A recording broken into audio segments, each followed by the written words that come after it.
What's up, everybody? It's Baje.co. This is our Monday Becomings on Next Up Divine. I am your host, ready to get into it. First of all, 55 on my clock. We got change and transformation. How is everybody doing on this beautiful week? I want to start off by talking about something very important that is coming up, and it's the portal on August 8th. It's the 8-8 portal, which let me get some details on it. So I just want to read in word exactly what this is. It's the Lion's Gate portal, which is at its peak on August 8th. If I'm not mistaken, it started on July 12th. So a lot of people have been sensitive. They've been purging things. Spirituality has been very heightened right now. And this is all due to this Lion's Gate portal, which is going to be in its fullest effect on August 8th. It's a period of heightened energy and potential for spiritual growth and manifestations, stemming from the alignment of the sun in Leo and the stars in Sirius.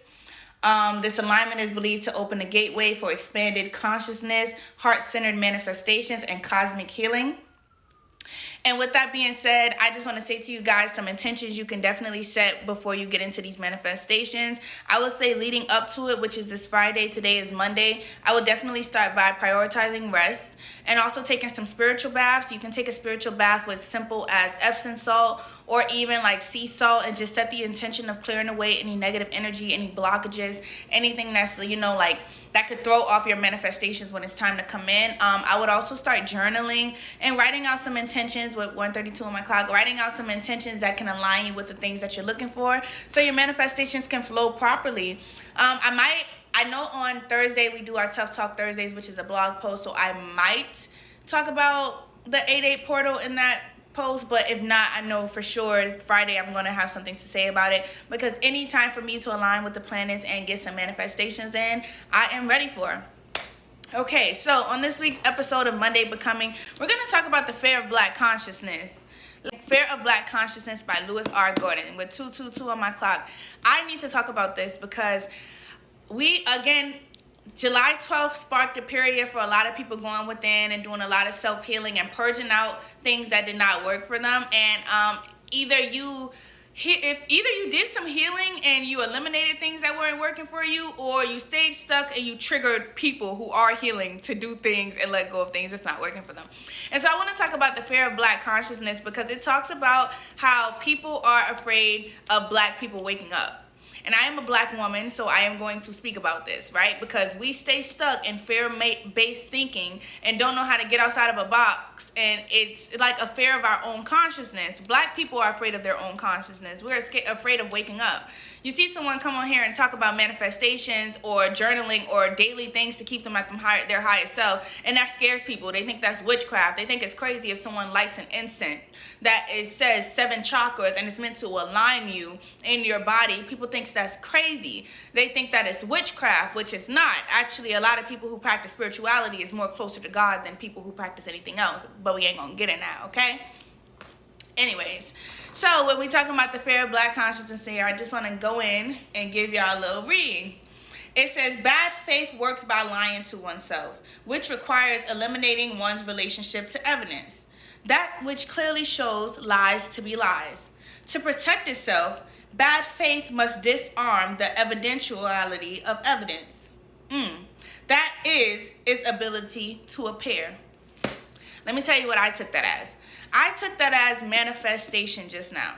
The ability to manifest and bring things into your reality. Some people think it's a lie. Some people don't think it's possible. People think that you're practicing magic, when all you're doing is speaking things into existence into your life. It starts with oneself. It starts with what you allow yourself to think, what you allow yourself to feel, see, hear, and taste and eat, like what you put into your body. So if I tell myself with 7-7 on my clock that I am a life coach, I am a public speaker, I am an entrepreneur, and I am a go-getter, and I am determined, and I feed this to myself every day, I become that. Now, if I tell myself with 444 on my clock, I'm a bad person, I don't care for things, I hate, I can't, I this. If I speak that type of language, that is what I become, because that is the lies I tell myself. That is characteristics that I am not, but I end up becoming it because it's the lies that I am feeding myself, right? So again, back to the fear of Black consciousness, which is a really good read. I really think you guys should check it out because it's going to open your mind to a lot of things and make you think about your surroundings, make you think about your mindset. You have to challenge yourself, because if not, you will sit here and lie to yourself and belittle yourself and make you think that, oh, I am all above and I know so much, and you really are in a box. And we are no longer in a box anymore, guys. That's what this portal on August 8th is telling us. That box is out the window. Okay, unless you want to put a tape on it and mail it back to a sender, but that box is out the window. We are no longer in a box. We are here and we are ready to manifest our dreams into reality. Now, to get off that, we're going to get a little personal, right? I just want to sit up here and say, like, it's been a great week, honestly. One of the things that has happened this week is I have really chosen peace, and I realize a lot of the people around me are choosing their peace. They are like letting go of chaos. I think it takes so much energy to be chaotic. Like, it takes a lot of energy to sit there and really hold in anger and hold in regret or hold in any pain towards people. It takes a lot. It takes a lot. It takes a lot to even clear that energy. Like, when I first was thinking about doing this video, I was thinking about doing a video on spiritual protection and spiritual bathing and getting people to think about that. But I think that might be its own separate video, or I might just do it as a blog. But I am going to talk about it a little bit today because, again, I'm in a great mood. I have so much different energy surging through me. I didn't do this video on Monday last week, so y'all are going to get me just rambling because there's so much I need to say. I recently took a spiritual bath because my energy was just so heavy. And I do spiritual baths at least once a week. And I try to do them more frequently, but definitely once a week. I'm going to get in that bath and I'm going to let it go.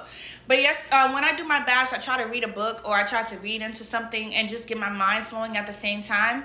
But the bath I took yesterday, I had so much energy built up inside of me that when I got in the tub, all I could do was allow the energy to flow out of me.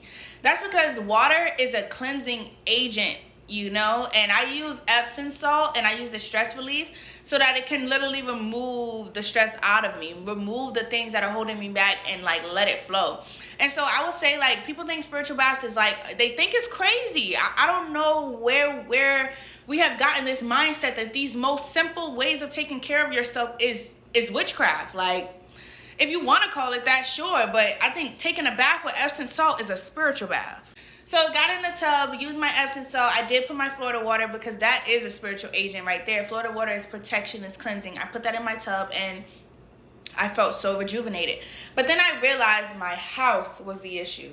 Then I realized my house was like lingering onto energy because I was feeling ways about things that I don't normally feel ways about. And I was like, what the heck is going on?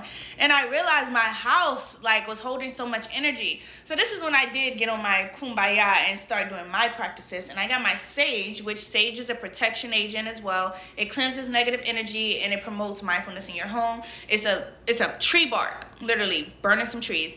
Took a sage and I cleansed throughout my house, and I haven't done that in a while, y'all. And my sage was like so thick in the air, but I feel so good. Like, I'm just on here to come on here and tell y'all I feel so good on this Monday because I saged my home and I Palo Santo, which is also allowing my protection to come back in because sage is very potent. Sage is like the biggest cleansing agent. Sometimes it'll knock your protection out the window. Say, for instance, me. I set my ancestors up throughout my house. If I go sage, they might get kicked out. But when I bring my Palo Santo, I invite them right back in. Palo Santo is a wood. Again, I'm using natural properties. This is using the environment that God has blessed me with, the earth, to heal and cleanse my environment.